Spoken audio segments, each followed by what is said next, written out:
reka dukomeze n'andi makuru twabateguriye twari twabikomejeho tugitangira amakuru yacu ko mu karere ka Ngoma by'umwihariko mu murenge wa Zaza hari abaturage bavuga ko bakwana gitifu w'akagari ka Ruhinga akabategeka gutanga amafaranga ya ejo heza nyamara ngo ntako bameze dore ko aba banavuga ko bakora akazi kamwe bitanya kabyizi bakanahembwa mu minsi 3 ubuyobozi bw'umurenge wa Zaza bwumva iki kibazo bwavuze ko nta muturage ugomba gutegekwa gutanga ejo heza ariko bongeraho ko bagiye kubasanga bakabaganiriza ibijyanye n'iyi gahunda. Reka tubyumve mu twategura na mugenzi wacu Yusufu ubona bagenda muri ibyo 200 ubu dotation nta nifaranga na rimwe dufite kwa ko twayishyuye none ubu badushizeho ikandamiza ngo nitangiye ejo heza duca kabyizi iyo kabyizi duca ntago tuyibona buri munsi uyu munsi niba twabonyeho dukora ejo dushaka kutahabona bivuze ngo amafaranga bashaka ko dutanga ntago tuzahoraho tuyabona kubera yuko akazi ari gake. Aba baturage tubasanze imbere y'ikigo cy'amashuri cya Sangaza ahari guhingwa n'umushoramari kugira ngo azahinga inanasi. Aba baturage barashinja umunyamabanga nshingwabikorwa w'aka kagari ka Ruhinga aho uyu mushoramari ari guhinga ubu butaka kubahatira gutanga amafaranga ya ejo heza, ibintu badakozwa kubera ko ngo bakora iminsi 3 bagahembwa 2400 ngo gukuramo amafaranga ya ejo heza bikababana ingorabahizi.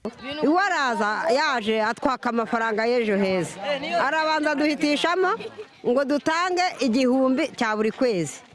Turavuga tuti twebwe ntago twayabona birangiye ati noneho ibyiza mujye mutanga 500 kuwa gatatu kuri 800 nk'ubu baduhembye 2400 muri ibyo 2400 ubu dotation nta nifaranga na rimwe dufite kwa ko twayishyuye none ubu badushizeho ikandamiza ngo nitangiye ejo heza ubu se ejo tuzatahana kubu tugiye mu myenda n'ubu turi bwikopesha. Ikibazo dufite nuko ari kudufatanya n'ikibazo cy'abanyeshuri kandi n'ubukene dufite nibatubaza nibavanamo icyatanu tuzatahana ngahe kari ikibazo njya gupika mpikira 800 none ayo 800 ngo nayo ngo ninkure ejo heza kandi managiye kuyapikira mu rugo mbona nta kuntu meze ngo se nzatanga ejo heza mu rugo nzabaho gute ubu mbanagiye gupika ari ukuvuga yuko mu rugo nasize y'ubundi bushobozi. Ntago umuturage yaba tuvuye guca inshuro ngo ya mafaranga 800 dukoreye dukure ejo heza tubone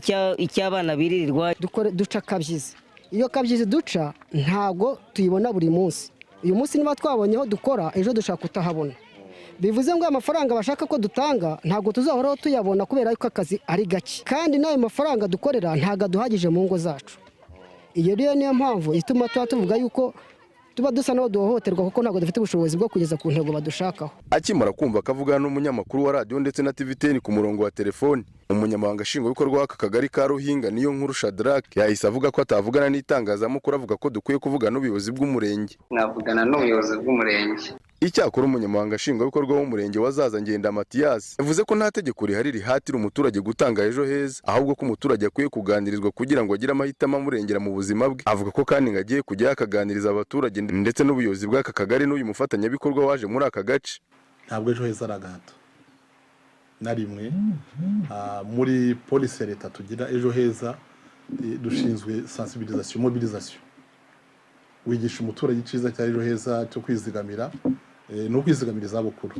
Umuturage yamara kumva igitekerezo agatangira kwizigamira wenda hari opportunity aho ubona hari nk'ari abakorera uragenda ukaganira nabo bonyine bagafata commitment. Nge numva nazagerayo ngahumuriza abaturage kanaganiriza hagati y'abaturage na rwiyemezamirimo bakoresha. Icyo tuba dukeneye nuko umuturage agira umuco wo kwizigamira. Gahunda ya ejo heza yashyiriweho abanyarwanda kugira ngo bizigamire mu zabukuru ariko kandi ikaba gahunda ya buri wese kugira ngo azarusheho kugira amasaziro meza. Yusufu ubona bagenda Radio TV10 mu karere ka Ngoma.